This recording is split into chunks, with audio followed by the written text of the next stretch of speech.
You know, the local media has an agenda that they're going to serve. I don't know who's in charge of it or what it is, if it's like a headless monster. You know, I was pretty happy with that one Gerbils the other night. Oh, yeah. Honestly, yeah. That was a good pizza. Yeah. Fat wallets and empty hearts. Which... Fat wallets, empty hearts. It's insane how little musicians get. So, if you're interested in support, not just me, but any musician that you like, one of the best ways to do that, it sounds old school because it is purchase their music, purchase their merch, you know. Hey guys, this is Mark from Rat Rod. Hi, this is Mikey P from Skell. Hey, this is Jeff from the Bell Jumpers.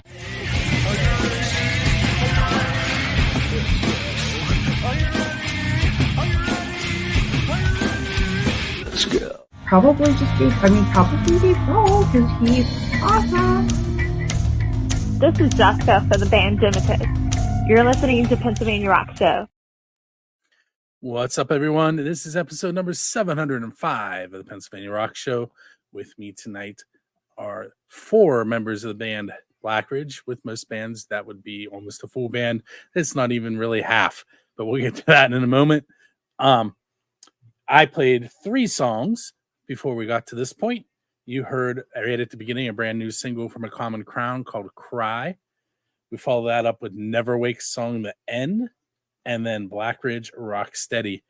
And we are coming at you on musicfrom412.com, buildthescene.com, xrpradio.com, 107.1 FM, KFGD FM in St. Louis, Missouri, along with megarockradio.net, oldiesxl.com in Philadelphia, and rootaroораdio.com on the beaches of San Diego, California. Now that I got all of that out of the way, let me bring on the screen Joey, Cody, Corey, and Paul Cha. So Cha Che, how do you actually say your last name? I leave it up to interpretation, pretty much. I mean, it was originally Che, and then Paul said Cha at like so many shows, and it was like a year and a half later. I told him, I was like, bro, no, it's Che. He's like, I had no clue. Why didn't you tell me? I'm like, I think that's just how everybody. I just let it happen. That's how everybody reads it on Facebook and stuff too. Yeah, it looks like Cha Cha Cha or Cha Cha Slide or something like that. I think it's maybe that's what everybody's mind goes to. They don't think Che. So I knew Paul. I knew what it was. You know the real deal. Yeah. I feel like we had this conversation maybe once or twice or 3 times. Yeah, I feel like I've been asked this a couple times before. What's your last name? What is it? How do you pronounce it? Nobody knows. I don't even care. Chad Tyson, Bonnie Diver, whoever. I'm just letting them say it. I don't even correct them.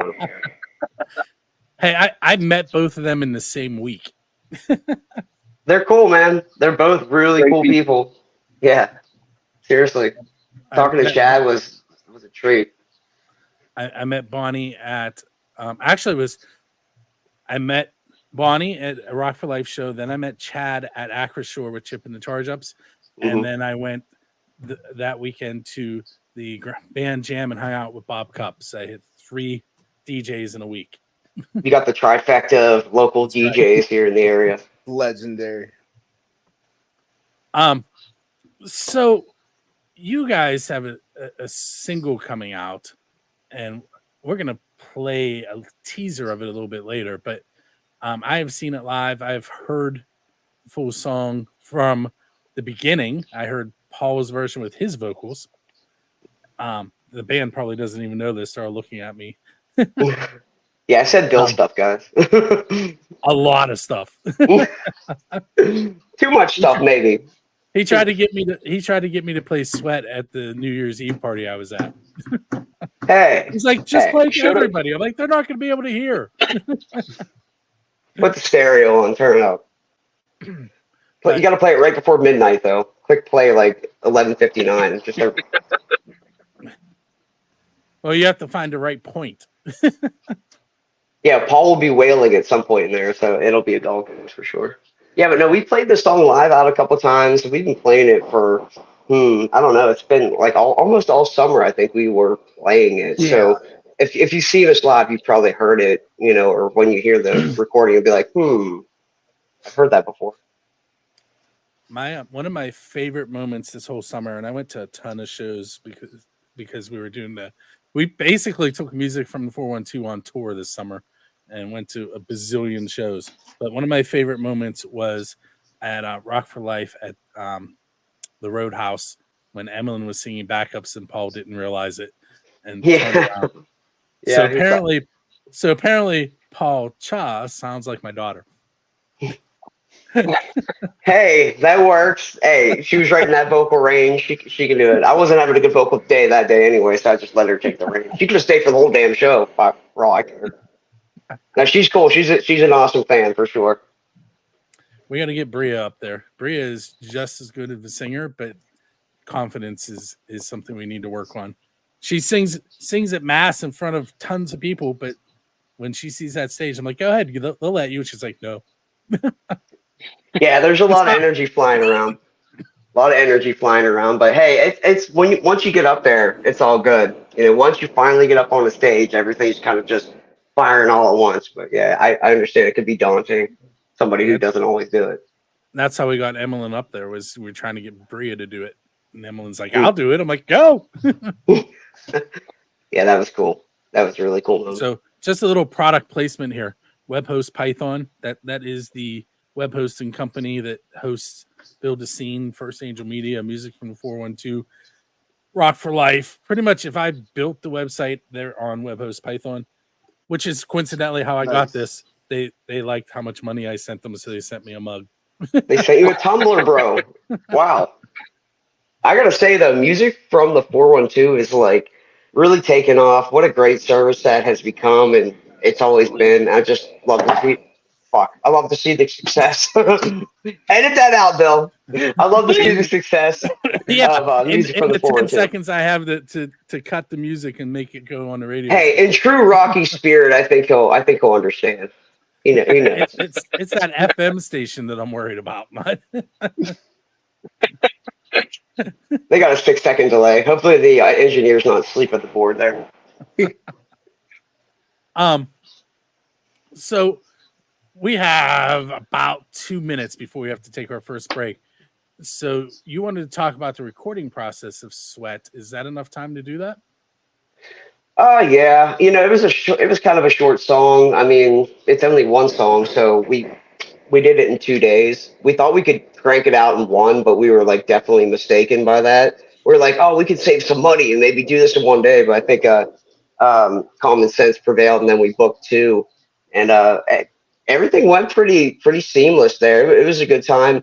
Paul actually ended up playing an instrument on this one. I wish he was here to talk about it because he was so excited. But he plays the rain stick, which is weird. You never think that would be on a rock song. So, yeah, he plays the rain stick for this breakdown. I included it in the clip, so you'll be able to hear it. But, yeah, it came from the studio, actually. Matt Berry had it. And Paul tilts it ever so slightly, but it works. Yeah, it really works in the song. So, I don't know how many rock songs have a rain stick, but we definitely do in this one. Speaking of Matt Berry, I woke up at like 5:30 this morning and didn't have to be up until 7 and realized at an epiphany that my son's computer teacher's name is Matt Berry. And I'm like, what are the chances that it's the same guy? Yeah, no. Could you imagine if he was moonlighting as a computer teacher? I mean, I teach computers and I do this, so it's not that far of a reach. No, if he's booking as much as we think he is and making as much money off of the other people as he makes off of us, he's living a great life. Well, I will tell you that Matt Berry that is teaching my son, I think was in the military and has a military cut still. And when I pulled up very, very tight recordings and saw the picture of that Matt Berry, definitely not the same Matt Berry. No, our Matt Berry looks homeless. He doesn't look like a military person. He looks homeless. He looks homeless. I mean, he kind of does. That's where I was going. But he's definitely not. Far from it. The studio is very nice. And very tight. I wish I remember. I think it's verytightrecordings.com, I think is the address. I'm not 100%, but just search Very Tight Recordings. Give it a shot. And it might come up with something questionable, though. I don't know what. Make sure that's the right website. Not on my cell phone, so make sure you include recordings in that too. VPN. So let's take that first break. We're going to listen to about 1 minute of the song Sweat, and then we're also going to hear a brand new song to the Rock Show by Zach Leah called The Witch, and we'll be right back.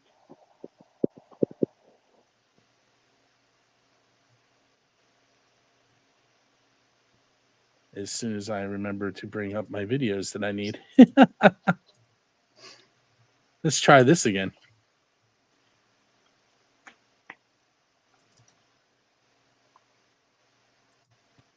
Hey, it's Bill from Music from 412 again with another how-to video. In this video, I'm going to be showing you how to install both of our Roku channels and how to operate them. So first, you want to make sure you are on the home screen. You're going to go down to search. I am going to use the voice-activated search. Music from the 412. You'll see that under channels, both of our channels are listed. I'm going to add the on-demand channel first. I press the OK button. It brings me up to this screen. I press Add App by selecting OK again.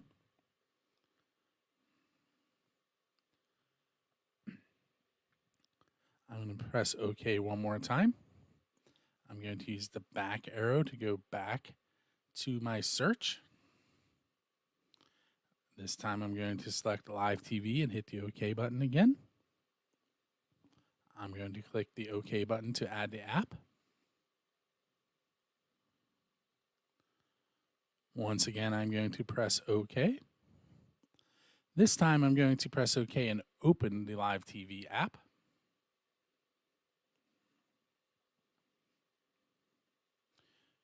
And you give it a moment and it will load our guide. If you use the arrows, you can go through and check out all of our different channels and what is playing on them. To switch channels, you simply go to the channel you would like to watch and hit the OK button, and it will switch to that channel. If you would like to go to full screen mode, you just press OK again, or you just wait. If you would like to get back to the guide, you use the back arrow. And I'm going to press home and go back to home and show you how to use our on-demand. So now I'm on my home screen. I'm going to scroll down and find the on-demand app. I'm going to select OK.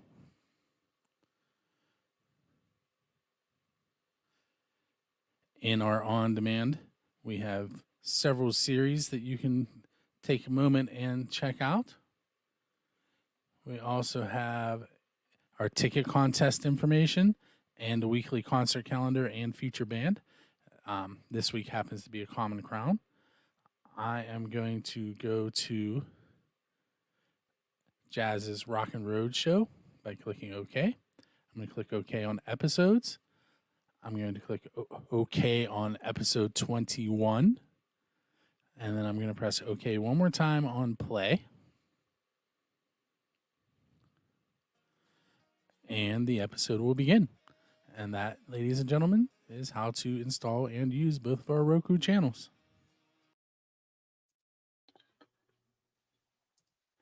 We are back. You just heard The Witch by Zach Leah, and right before that, a 1 minute teaser from Blackridge with their song Sweat.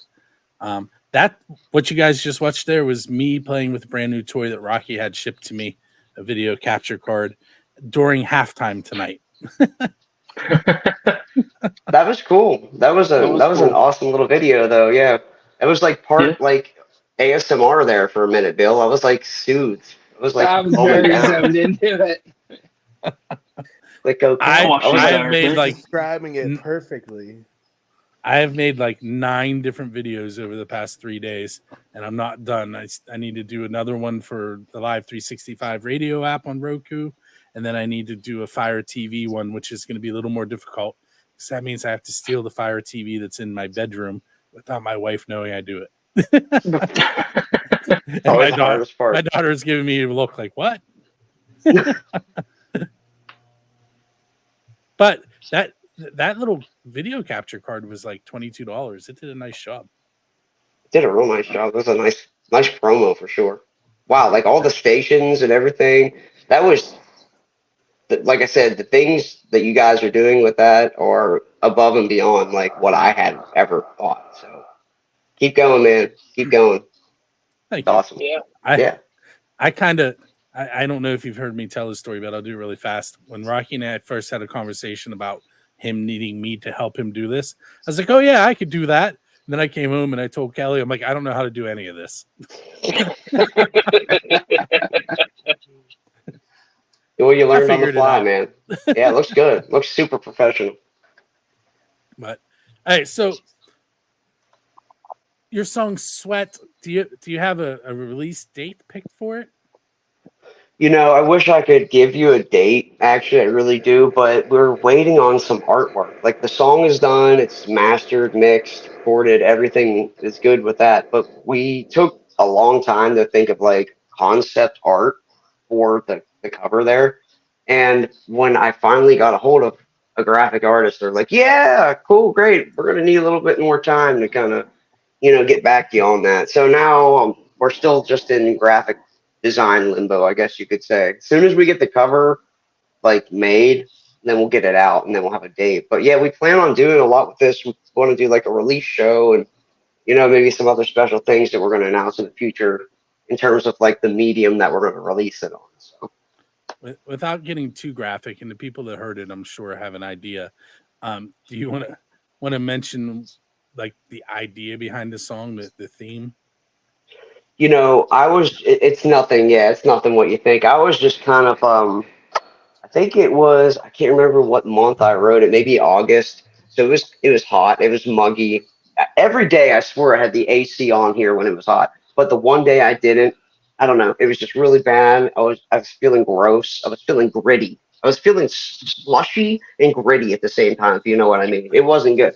So I came in here, grabbed my guitar, and I was just like, I don't know.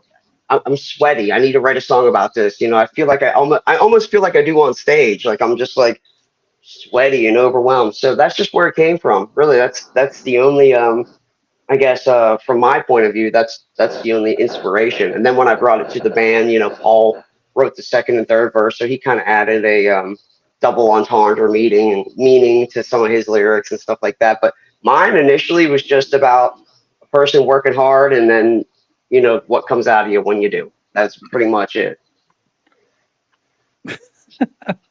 I just Paul's lyrics, double entendre there. I don't know. Yeah. Well, Bill. Anyway, you just did it again.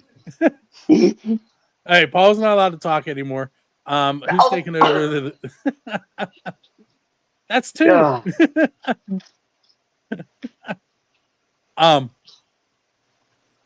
So Corey and Cody and Joe are very, very quiet tonight, and I'm trying to figure out how I can get them to talk. They're just sitting there giggling while you talk. I'll tell you what. I think Joey could be pretty proud of his guitar solos, because there are actually 3 guitar solos in this song, which is ridiculous. There was, and the funny thing about that was, it was the night before we went into the studio, and Paul was like, I think there needs to be guitar solos here. And I was like, okay. That's kind of how it went. It was like, we need guitar solos here. And I'm like, okay, let's do it. Awesome. And I had taken the day off work to go to the studio and stuff like that. And I did my parts last that day on the first day. And it was because I already had the main guitar solo kind of like worked out and whatnot. And some of the clips of like us in the studio, it's awesome. Like it shows like how we work as a band, because like it was just kind of like Paul's interpretive dance too. I don't know if you call it interpretive dance, but like the way you were like conducting the solo as we were listening to it is awesome. Like if you haven't seen that, it's literally like it's how the solo goes. Yeah, when you hear a good piece of music, it's like when you hear something that makes you kind of dance or whatever. The solo kind of made me move. It kind of made me like feel what he was doing, So I knew that was kind of like when you could feel music, that it's good. So when I could feel that guitar solo, I knew that it was good. That was the take, and it was just coming through me. Yeah, naturally, I was over there like, stuff that I could never play. I'm like, but he could do it. This guy over here, you can do it. I can say when Paul brought that song to practice, it came together like very quickly. Like, and I can always tell whenever it's going to be a real good song. Whenever we like it, it's like it's not even instantaneous. It just comes together easily. And I could say that that playing it on bass is very fun. Like there's some really cool like bass parts to the song. There's a whole like breakdown like section like where everybody kind of drops out and the bass keeps playing and stuff. So it's very fun to play live, and even the recording process for the bass is very easy. I think I got it in like one take, and then we went back through and just kind of fixed some parts and stuff. So yeah, there's a bass intro. Like how many songs have a bass intro? And I don't know how I even came to that, but we're just like, hey, just play really deep and aggressive on that 5-string. Yeah, so there's a bass solo on it, or bass intro. The guitar work is different than like the guitar work you heard on Raw Power. Like it's very different. Tell him about the arm harmonic. Tell him about the arm harmonic, bro. So whenever we were doing the intro guitar solos and whatnot, I messed up. And as I was doing, you can hear a dive bomb that goes up. My arm hit the string. And if you hit a guitar string in the right place with enough gain and after a pick, it creates a harmonic. And it's like, oh, and makes this crazy noise. And I was like, okay, next take. And everyone's like, no, keep it. And I'm like, how do you recreate something like that? It sounds like an elephant in heat, bro. It's like the craziest thing. Through a distortion pedal, it's like, it sounds so good. Joey. You'll never be able to do it again. He's been trying to do it again, ever since. We need to sample it, and then I'll put like a little sample thing. When just have a stomp just box. so you know, when people hear that on stage, they're gonna know that you're using tracks. Hey, well, I just gotta be able to do it. That's all. That's all I gotta do. I just gotta be able to do it. Milli Vanilli had some good music. Okay, they really did. I used to roller skate to Blame It on the Rain. Dude, one of the best songs of all time. Seriously, one of the best songs of all time. I gotta say, anybody out there, if anybody's listening, go listen to Milli Vanilli directly after you listen to several hours of music from the 412. Go listen to some Milli Vanilli. Girl, you know it's girl, you know it's girl, you know it's girl, you know it. Yeah, the dude runs off stage. He just runs away. It's like, oh. One of them died. At his own hand because of everything that went down. And the other one is still out performing the songs now, like actually performing them. I'm such a fan, dude. Though I know I don't know. I wish I knew their Well, the one that's still alive, his name is Fab Morvan, I think. And yeah, he's on Instagram, dude. He like really practiced over the years. He does concerts now. Yeah, his voice is like up to snuff where it almost sounds. I mean, it doesn't sound like the record because it's not him, but he does a great job in singing. But yeah, Rob, the dude, he committed suicide because I don't know. Probably had maybe other mental health problems, but I'm sure the Milli Vanilli thing didn't help, So yeah, it's a shame. That's definitely terrible for sure. That's a huge tangent we just took. I mean, I'll start with the arm harmonic. All right, so we're going to take a second break now. I'm going to give away some tickets on the video side, and the radio side is going to listen to Tone Travelers, another new song to the show. It is What It Takes. Okay, everyone, we are taking a break while I play some music on the radio side. And this is the time where I'm going to give away 2 tickets to a Drusky Entertainment show on behalf of Music 2. This week is at the Carnegie of Homestead Music Hall. The show is on 5th, 7 p.m. doors. Tickets are $69.75 to $94.75. It is an all-ages show. It is 3 Dog Night live in concert. Once again, that's at the Carnegie of Homestead Music Hall. If you are interested in taking a chance on some other concerts that we are giving tickets for, go to musicfromthe412.com/contests. This week, we had a handful of people sign up. I'm going to go ahead and bring them up on the screen so you can see who has a chance of winning those tickets. We have Tom Trainer, Tina Ladig, Pat Wagner, Keith Ladig, Joe Gapsky, Andrew Carr, and Nikki Prasa. I'm going to add their names a couple more times. Let's say 1,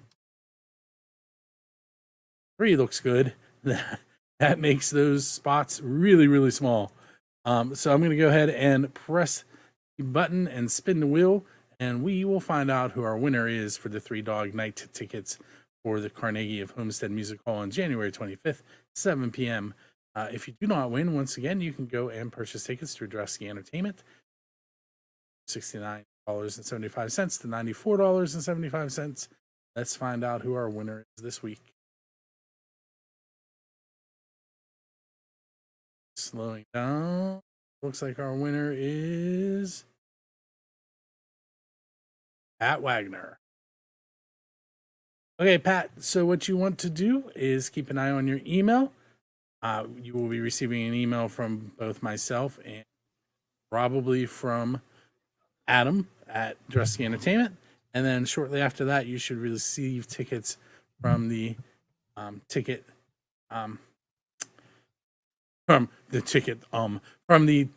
people at Carnegie of Homestead Music Hall, all via email. And once again, that is musicfrom412.com/contest should you want to try and win. And as always, back to my interview, this week's interview.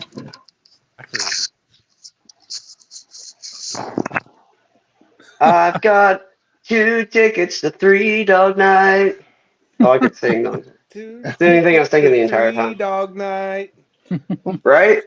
So while I was giving the tickets away, what I was thinking, 3 Dog Night is about it being really cold and cuddling with 3 dogs to do the history. Oh. So as I was doing doing that ticket giveaway, that's what I was thinking about. It's kind of that cold. It's freezing out, seriously. And you know, there's only 1 dog left. 1 dog left in the band, I guess, technically. Danny Hutton is the last dog standing. So at least he's carrying the legacy on. At least there is at least 1, original member, I guess you could say. But 3 Dog Night, a lot of hits. But you know what else is going to be cold? I see Rob Janeski, I don't know how to pronounce his last name, in the chat. He mentioned that we're going to be playing at the Groundhog Day festival here, February 2nd.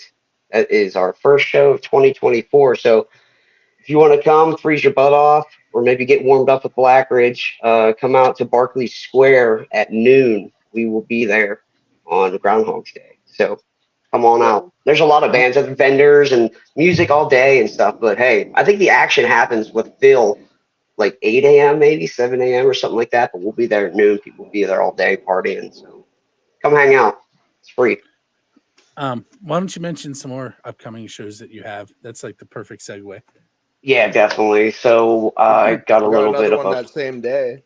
Yeah, we do at the Huntington Elks. They reached out, wanted to have Blackbirds there. We said, let's do it the same night as the Groundhog's Day Festival. So that night, 7 to 10, we're going to be at the Huntington Elks. We're going to make a little bit of a trek over there.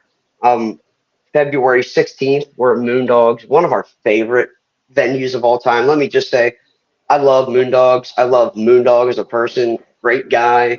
I mean, I just can't say it enough. What they do for bands, what they've done for us. Really awesome place. We will be there February 16th with We Came From Space. And I just praise Moondogs. I'm going to praise We Came From Space. Dave Bizard on guitar. Yeah, right. One of the best bands, I mean, in this area. I don't know if you can even classify them as a Pittsburgh band because they have their keyboard players all over the place. But one of the best bands. Dave gets them there. Yeah, I guess you could call them a Pittsburgh band. They are probably my favorite Pittsburgh band. They're incredible live. So come on out to that show February 16th.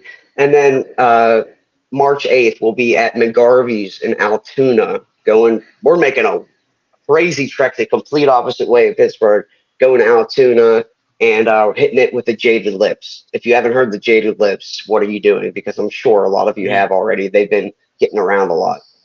We definitely play them on the video station. Actually, and recently we added some of their newer stuff to the radio station, if I remember correctly. Really cool guys. Really cool guys. We get along with them well. I mean, we were joking like we've known each other for 20 years or something when we played with them. They're really, really cool. So Dave from We Came from Space and the Borstal Boys, and he was in 13 Saints. That was Muscle it. I didn't Love. Yeah. Anyway, he is a host of a show that has not debuted on Music from the 412 yet, called Signal Chain. It is going to be Dave talking gear with musicians. Yeah, I did an episode. with him of I that. thought you did. Yeah, that was fun, man. I mean, I kind of crapped on Joey's rig the entire time. Or at least what he uses and like is endorsed by. But at the time it was still pretty new. At the time it's still pretty new, and I kind of stand by all those statements. Next year is going to be a completely different rig. You say that every year, bro. No, it next year there's going to be a new amp, so there won't be any use for the amps in this time. So I'm so old school, bro. I plug my stuff in. I get some distortion. You know, I just want to write a good song, play a good song. I understand though. Joey's, like I said, Joey's a heck of a guitar player. Joey's like a generational guitar player, so he's into all this stuff. So I completely understand. it's the amp sim's cool. You know, shout out to the Two Notes guys, but like there is nothing better than a real amp. Like even though I was using it live, and I still will use it live occasionally, and when I get in like other stuff, but like when it comes down to it, there's nothing better than feeling the air behind you of just like a cranked amp. There's nothing better. Well, the sound guy might disagree with you for that. So a funny story about Greg Livengood, who runs sound at a lot of our shows. A couple shows I was using a real amp, and I was like, I remember what this is like. So I was bringing it, and I brought my real amp, and Greg was like, "What are you doing?" Like, he's like, why did you do this? Like, he had my DI there and everything, and I come strolling up like, ugh. And he's like, what is running this? behind. Yes, running behind. So that's actually a funny story. We were playing at Seven Springs, okay? And I had left work, and I'm like, I'm here. And then I'm like, drove around and around Seven Springs at least 10 times. And then it was like on like some side road. So I'm like rushing in, and I plop my amp down, and he's like, what are you doing, dude? And I was like, oh, okay. Just plugged it in, and we went on with the show. Yeah, Seven Springs was definitely a good time. And I just want to give two quick show plugs too. We're still working on some more shows, everybody. But April 12th, we're going to be at Jurgles with Ultimate Doors, which is a really cool tribute band to the Doors, obviously. And we're going to be there with the Perishables, which is another like up and coming band in Pittsburgh here. Yep, Brandon Parrish. Yeah, really, really cool guy. So we'll be with them. And then lastly, we will be April 25th in Ohio at Dunlap's Corner Bar. It's a Thursday show, which is a little different, but it's an out-of-state thing. We're just going to try and expand our reach a little bit and see what we can do in the state over. See what happens. So that's what we got. We got some more stuff booked, but that's all I'll say right now. So we're like 2 minutes past the deadline I gave you, but I'd still have to ask you one more question. So you got to go quick with it. So you said you wanted to talk about the Sweat Release show and that there isn't a lot of information. So you have 30 seconds. Yeah, there's not a lot of information. We're still planning it. Just know that we're looking towards maybe April, maybe March, something like that. But we will have information as quick as we can. We plan on making it bigger than the Raw Power Release show at a little bit of a bigger venue. Not that we didn't love the last one, but I think this will be a one-stop shop for everybody who wants to come see Blackridge, have a good time, have a good meal, have a drink and stuff. So we'll get some more information out about that as soon as possible, but that's pretty much all we got right now. Well, I want to thank you guys for hanging out with me on episode 705. Well, I want to thank you, Bill. I want to apologize to the FCC, and I just want to again thank Bill Basine and Music from the 412. Thanks, Bill. Thank you so much, Bill. Hey Later, guys, Bill. have a good Thank you. night. You Have too, a good man. night.